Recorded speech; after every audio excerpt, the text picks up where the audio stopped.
দিল্লিতে অবস্থানরত শেখ হাসিনার ফেরাকে কেন্দ্র করে নানা ধরনের আলোচনা চলছে। নানা ধরনের আলোচনা নানা দিকে উস্কে দেয়া হচ্ছে। এই আলোচনাকে কেন্দ্র করে সরকারের মধ্যে এক ধরনের উদ্বেগ আছে কিনা, সেই উদ্বেগের পরিপ্রেক্ষিতে প্রধানমন্ত্রী তড়িঘড়ি করে তার মিত্রশক্তিদের যমুনায় ডেকে মিটিং করলেন কিনা, এরকম আলোচনাও রয়েছে। এত কিছু আলোচনার মধ্যে যেটা হবে সেটা হচ্ছে যে মানে মূল আলোচনা থেকে আমরা বিচ্যুত হচ্ছি কিনা সেটা একটা বড় ব্যাপার। সেই বড় ব্যাপারের মধ্যে আওয়ামী লীগের নেতাকর্মীরা যে আলোচনা করার চেষ্টা করছেন, যে আলোচনাটা উস্কে দেওয়ার চেষ্টা করছেন, সেটা হচ্ছে যে শেখ হাসিনা সম্পর্কে দুটো আলোচনা আছে। দুটো আলোচনা ভারতের সাংবাদিকরা কিংবা বাংলাদেশের অনেকেই যারা বিদেশে থেকে আওয়ামী লীগের অ্যাক্টিভিজম করে তারা দুটো ব্যাপার মানে দুটো পথ নিয়ে আলোচনা করতে চাইছেন। একটা হচ্ছে শেখ হাসিনা বিমানে ফিরবেন নাকি যশোর বেনাপোল বন্দর থেকে সড়ক পথে ফিরবেন, এই আলোচনা রয়েছে। অনেকে মনে করেন যে শেষ পর্যন্ত শেখ হাসিনা বেনাপোল দিয়ে ফিরবেন। বেনাপোল দিয়ে কেন ফিরবেন? বেনাপোল হয়ে দেশে ফিরে তিনি টার্গেট নেবেন গোপালগঞ্জে আসার, টুঙ্গিপাড়ায় আসার। তো গোপালগঞ্জে টুঙ্গিপাড়ায় আসার যদি টার্গেট নেন তাহলে সেটা কি সফল হবে? এটা নিয়ে আওয়ামী লীগের অ্যাক্টিভিস্টরা নানা ধরনের ইকুয়েশন মানে অঙ্ক মানে পাটিগণিতের মানে অঙ্ক সামনে নিয়ে আসছেন, যোগ বিয়োগ গুণ ভাগ করে অনেক ইকুয়েশন সামনে নিয়ে আসছেন। সেই ইকুয়েশনগুলো খুবই ইন্টারেস্টিং, কখনো কখনো প্রচণ্ড হাস্যকর মনে হতে পারে, কিন্তু ইন্টারেস্টিং। পৃথিবীতে কোনো বিষয়, কোনো যুক্তি, কোনো কথা একেবারে মানে নির্ঘাত পাগল আপনি জানেন, সেই পাগলের প্রলাপটাকেও আপনার হেসে উড়িয়ে দেয়া উচিত নয় যদি আপনি একজন সচেতন মানুষ হন। আপনার সচেতনতা নিশ্চয়ই কাজ করার কথা যে পাগল এই কথা বলেছে, সেই কথার মধ্যেও কোনো যুক্তি আছে কিনা সেটা অন্তত আমাদের একটু খুঁজে বের করা উচিত। চলুন আমরা মানে আওয়ামী লীগের অ্যাক্টিভিস্টদের আপাতত পাগল হিসেবে আখ্যা দিয়েই তাদের এই কথা এবং তাদের ফেসবুক প্রচারণার মাঝে যে প্রচারণাগুলো উল্লেখ করব, সেই প্রচারণাগুলোর মাঝে এতটুকু মানে বাস্তবতা লুকিয়ে আছে কিনা, এভাবে বললে হয়তো আওয়ামী লীগের অ্যাক্টিভিস্টরা একটু বেশি মানে কষ্ট পেতে পারেন। বরং অন্যভাবে বলি যে তাদের কথার মধ্যে কি এতটুকু যুক্তি নেই যে আমরা হেসে উড়িয়ে দেব? বরং এভাবে বললে তারা একটু হয়তো আশ্বস্ত হতে পারেন, অনেক বেশি গোস্বা করে গালাগালি না করে। সেই আলোচনা করে বোঝার চেষ্টা করব যে শেখ হাসিনার বেনাপোল দিয়ে ফেরার কথা যারা বলছেন এবং ইকুয়েশন টানছেন, বেনাপোল থেকে গোপালগঞ্জের দূরত্ব কত, লোক সংখ্যা কত, কত লোক ওখানে সমাবেত হবে এবং তার ফলে কি হবে, এই যে ইকুয়েশনগুলো সামনে আনছেন অনেকে, ফেসবুকে লেখালেখি করছেন, সেগুলোর পেছনে যুক্তি কতটা আছে এবং সত্যি সেই ঘটনার দিকেই এগিয়ে যাচ্ছে কিনা আমরা, আর সেই ঘটনা ঘটলে আমরা কোন পরিস্থিতিতে পড়তে পারি। থাকবেন। দর্শক, বলছিলাম শেখ হাসিনা বিমানে ফিরবেন না, বেনাপোল দিয়ে যশোর বন্দর দিয়ে ফিরবেন, ফিরে টুঙ্গিপাড়ায় আসবেন গোপালগঞ্জের, এই টার্গেটের কথা আওয়ামী লীগের অনেকেই বলছেন। অনেকে মনে করেন যে শেখ হাসিনাকে মানে কলকাতা থেকে বেনাপোল বন্দর পর্যন্ত ভারতে অবস্থানরত আওয়ামী লীগের নেতাকর্মীরা সাথে আওয়ামী লীগের শুভাকাঙ্ক্ষী ভারতের নাগরিক তারা সঙ্গ দেবে, শেল্টার দেবে এবং বেনাপোল বন্দর পার হওয়ার পরে যখন বাংলাদেশের মাটিতে পা দেবেন সেখান থেকে তার নেতাকর্মীরা একেবারে গোপালগঞ্জ পর্যন্ত তাকে পাহারা দিয়ে, গার্ড অফ অনার দিয়ে এই রাস্তা অতিক্রম করবে, এরকম কথা বলছেন। এটাকে অনেকেই কল্পকাহিনী বলতে পারেন। তাদের এই কল্পকাহিনীর মাঝে, যদি এটাকে কল্পকাহিনীও ভাবি, কল্পকাহিনীর মাঝে অঙ্কের সমীকরণটা তারা কি বলছেন একেবারে সরাসরি আসে। অঙ্কের সমীকরণে তারা বলতে চাচ্ছেন যে দক্ষিণবঙ্গে ওই অংশটাতে বাংলাদেশের জনসংখ্যা প্রায় 5 কোটি।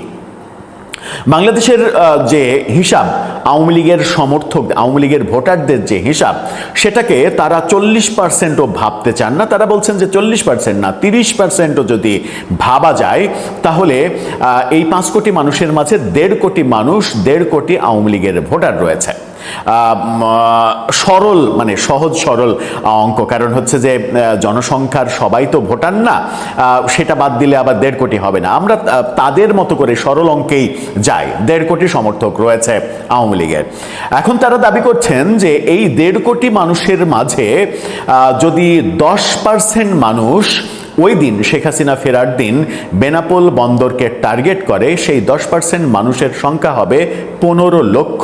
এই 15 লক্ষ মানুষ যদি যশোর বেনাপোল বন্দর থেকে গোপালগঞ্জ পর্যন্ত এই রাস্তায় দাঁড়িয়ে যায়, তাহলে কি আইন শৃঙ্খলা রক্ষাকারী বাহিনী সেই প্রাচীর ভেদ করে শেখ হাসিনাকে চাইলেই গ্রেপ্তার করতে পারবে? এরকম প্রশ্ন আওয়ামী লীগের নেতাকর্মীরা সামনে আনছেন। এখন আমরা অঙ্কের আরো একটু ভেতরে ঢুকি, তারা যে অঙ্ক করতে চাইছেন। আমরা ধরে নিলাম যে 15 লক্ষ মানুষ বেনাপোল থেকে গোপালগঞ্জ পর্যন্ত এই রাস্তায় দাঁড়িয়ে গেল।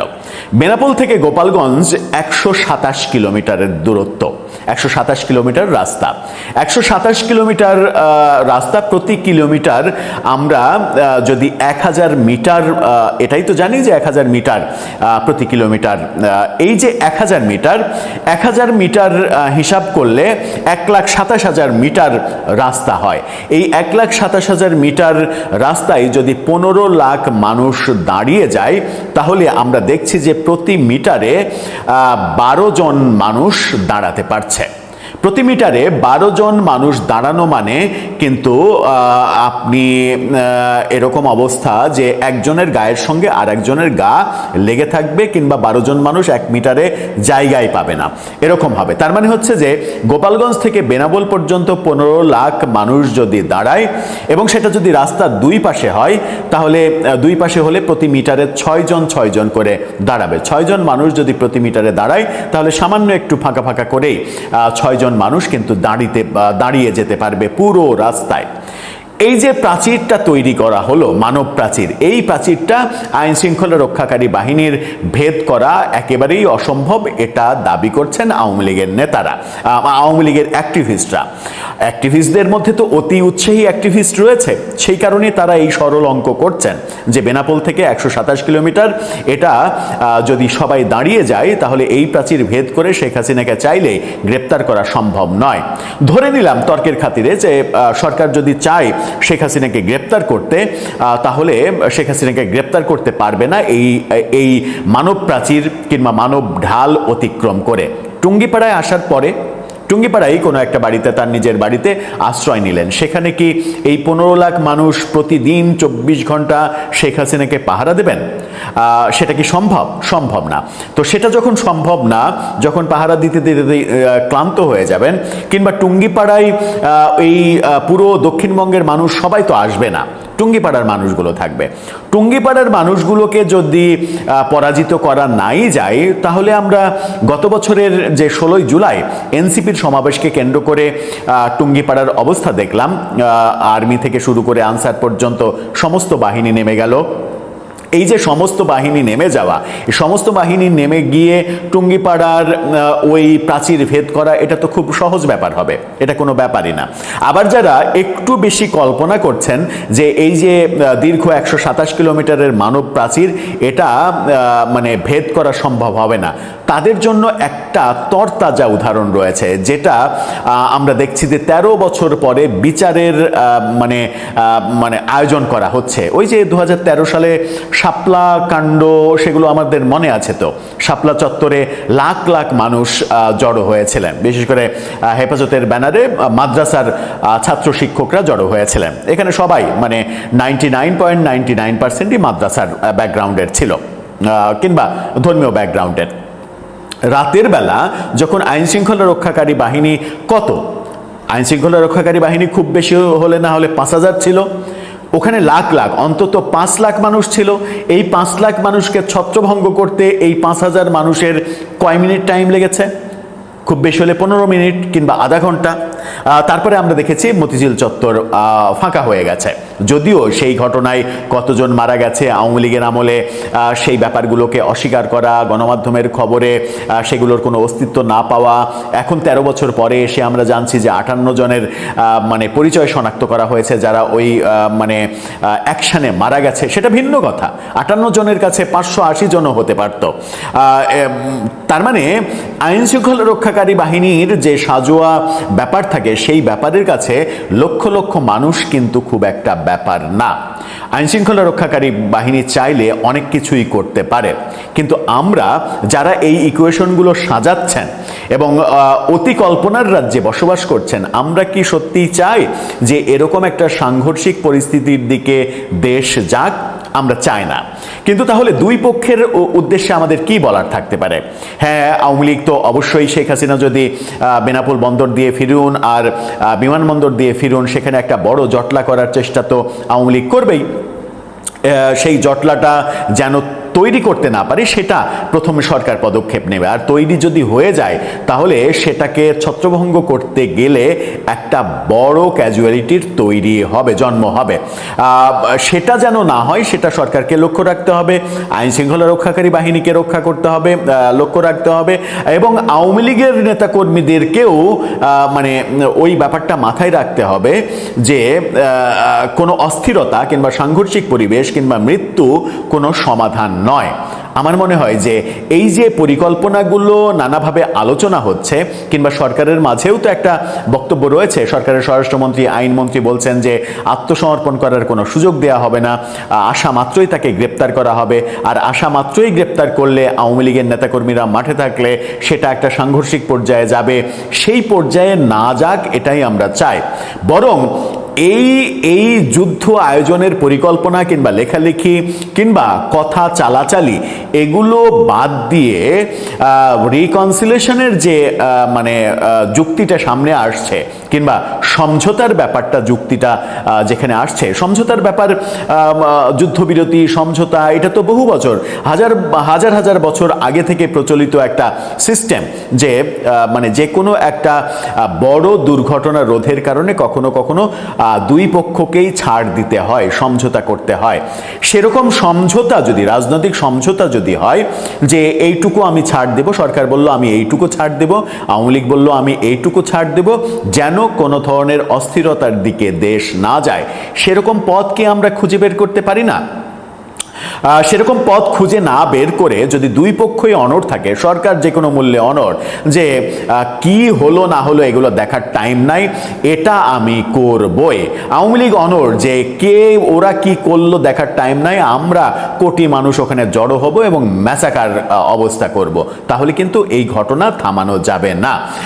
আবার জিদ কখনো বিজয় আনে না, মানে হ্যাঁ জিদ বিজয় আনে, আপনার জিদ না থাকলে সেই জিদটা হতে হবে পজিটিভ জিদ, কিন্তু যে জিদ আপনার ধ্বংস ডেকে আনবে সেই জিদে যদি আপনি মানে স্থির থাকেন তাহলে সেই জিদ আপনার মঙ্গল আনবে না। যেমন আমরা শেখ হাসিনার যে সরকার পতন 2024-এর 5 আগস্ট সরকার পতন দেখেছি, সেটাও কিন্তু আওয়ামী লীগের জিদের কারণে হয়েছে, জিদ কিন্তু তাদের ক্ষতি করেছে। তারা যদি প্রথম দিকেই এই আন্দোলনকে গুরুত্ব দিত এবং 21শে জুলাই আদালতের রায়ে যে কোটা পদ্ধতি আবার বাতিল হয়ে গেল, 21শে জুলাই থেকে আমরা দেখলাম যে 5 আগস্ট পর্যন্ত প্রায় 15 দিন, এই 15 দিন আগে যখন আদালতের মাধ্যমে রায় আসলো যে কোটা আর থাকছে না, বাতিল হয়ে গেল, তখনও কিন্তু আন্দোলন আর থামানো যায়নি।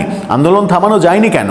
আন্দোলন থামানো যায়নি 16, 17, 18, 19, 20 এই 4-5 দিনে এত মেচাকার কাণ্ড হয়েছে, ইন্টারনেট বন্ধ করা, শাটডাউন, এটা ওটা মিলে এত বাজে অবস্থা তৈরি হয়েছে আওয়ামী লীগের একগুঁয়েমির কারণে, সরকারের একগুঁয়েমির কারণে, এবং সরকারের এই আন্দোলনটাকে আন্ডার এস্টিমেট করার কারণে, গোয়েন্দা তথ্য তাদের কাছে না থাকার কারণে, শেখ হাসিনাকে কেন্দ্র করে যে একটা বলয় তৈরি হয়েছে সেই বলয় ভেদ করে শেখ হাসিনার কাছে প্রকৃত তথ্যটা না পৌঁছানোর কারণে ঘটনাটা কিন্তু ঘটে গেছে। পরের 15 দিন আর কোনো দাবি ছিল না, তবুও কিন্তু আন্দোলন থামানো যায়নি, থেমে যায়নি। এই কোটা আন্দোলনের দাবি তখন সরকার পতনের আন্দোলনের দাবিতে পরিণত হয়েছে। যদিও আমরা এখন বুঝতে পারছি যে ডে ওয়ান থেকে এটা সরকার পতনের আন্দোলনই ছিল। ওই মানে আদালত ঘোষণা না করলেও অন্য পদ্ধতিতে এই আন্দোলন এগোতো। এটা একটা পরিকল্পিত আন্দোলন ছিল, এটা কোটা আন্দোলন কিংবা কোটা অধিকার আদায়ের কোনো আন্দোলন ছিল না, সেটা ভিন্ন কথা। কিন্তু সরকার একগুঁয়ে ছিল, সরকারের কাছে কোনো তথ্য ছিল না, সরকার বুঝতে পারেনি যে এক মাস পরে কি হতে চলেছে। এই যে ব্যর্থতা, এই ব্যর্থতা মানে আগামীকালকে কি হবে এটা যখন আপনি আজকে কল্পনাও করতে পারবেন না, তখন কিন্তু আপনি একটা বড় অন্ধকার প্রকোষ্ঠে পড়ে যাওয়ার সম্ভাবনা রয়েছে। সেটা কি আমরা কেউ চাই? সেটা সরকার পক্ষ হোক কিংবা আওয়ামী লীগ পক্ষ হোক, কেউই চায় না। এবং দুই পক্ষই তারা দেশপ্রেমে উদ্বুদ্ধ, এটা দাবি করে রাজনৈতিকভাবে। দুই পক্ষই মুক্তিযুদ্ধকে ওন করে, এটা তারা দাবি করে। সুতরাং দুই পক্ষকে এই সমঝোতায়, মিনিমাম সমঝোতায় আসতে হবে যে দেশে ডিসেম্বর নাগাদ কিছু একটা হতে চলেছে, সেই কিছু একটা ঘটনা ঘটুক, কিন্তু সেই ঘটনাটা যেন দেশ ধ্বংস করার কিংবা দেশ উত্তাল করা, দেশকে আর একটা অরাজকতার দিকে ঠেলে দেওয়ার পরিস্থিতি তৈরি না করি আমরা আমাদের জিদের কারণে। পরিস্থিতি যে কোনো মুহূর্তে বাংলাদেশের রাজনীতিতে আওয়ামী লীগের দখলে চলে যেতে পারে। কেন চলে যেতে পারে, কি জন্য চলে যেতে পারে এবং কিভাবে চলে যেতে পারে, সকল বিষয় নিয়ে আজকে একটি বিস্তারিত আলোচনা করব। আশা করছি এই আলোচনাটি খুবই গুরুত্বপূর্ণ। আপনারা সকলে শেষ পর্যন্ত এই ভিডিওটি দেখবেন, সকল বিষয় একেবারে ক্লিয়ার হয়ে যাবেন।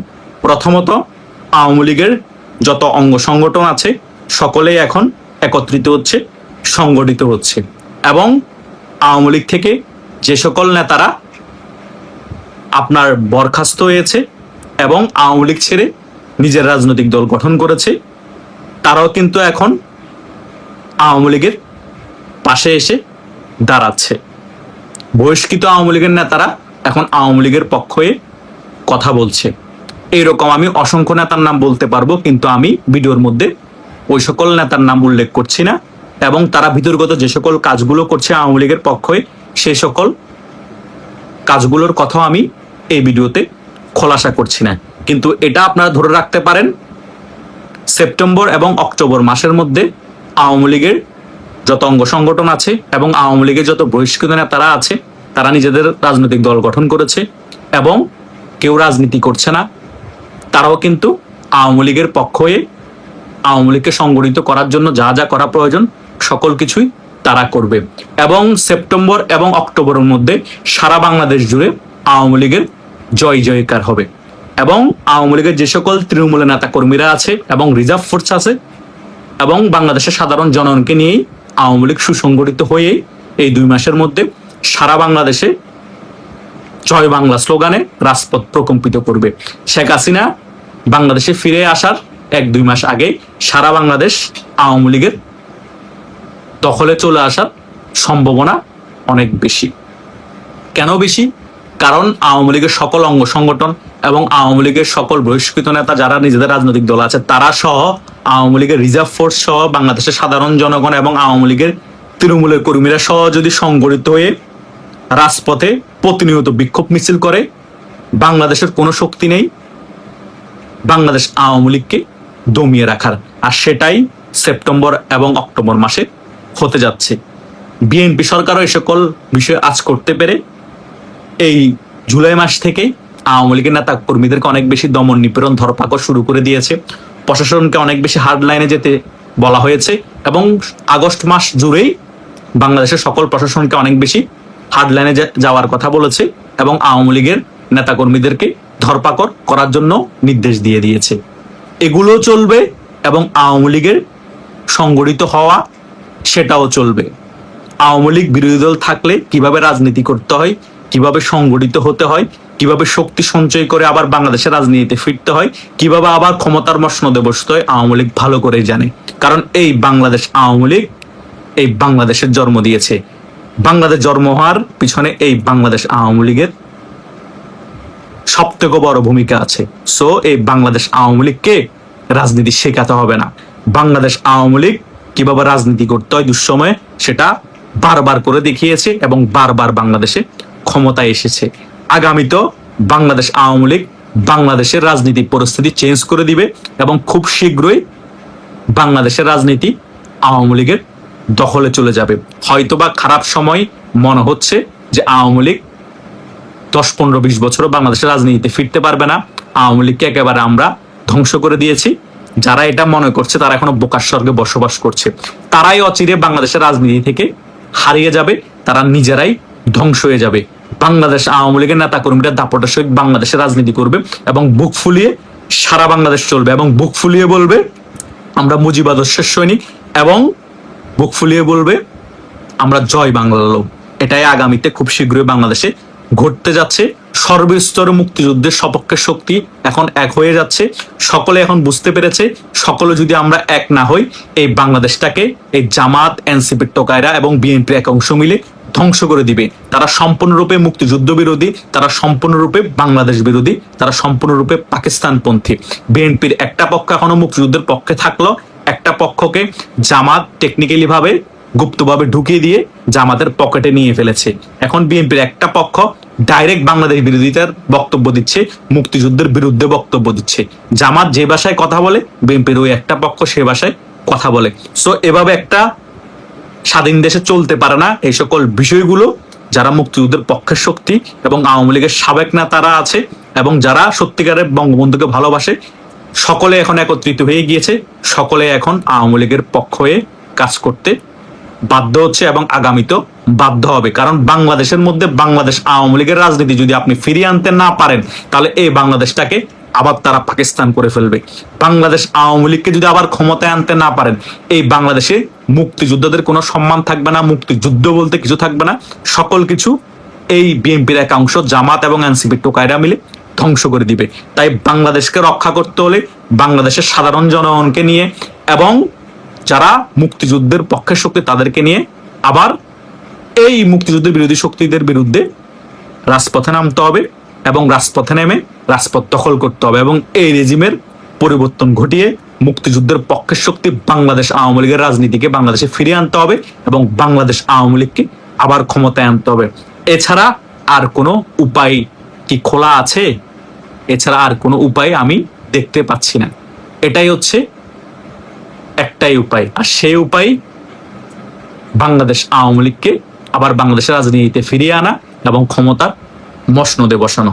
সেটা একমাত্র বাংলাদেশের জনগণই পারবে এবং মুক্তিযুদ্ধের পক্ষের শক্তির যত মনোভাবওয়ালা লোক আছে তারা একসাথে হয়ে আওয়ামী লীগের নেতা কর্মীদের সাথে রাজপথে নামতে হবে। সো সেপ্টেম্বর এবং অক্টোবর মাস হচ্ছে খুবই গুরুত্বপূর্ণ মাস। এই দুটি গুরুত্বপূর্ণ মাসের মধ্যে সারা বাংলাদেশের সকল মুক্তিযুদ্ধের পক্ষের শক্তি একত্রিত হয়ে সংগঠিত হয়ে শক্তি সঞ্চয় করে সারা বাংলাদেশ আওয়ামী লীগের নিয়ন্ত্রণে নিয়ে আসতে হবে।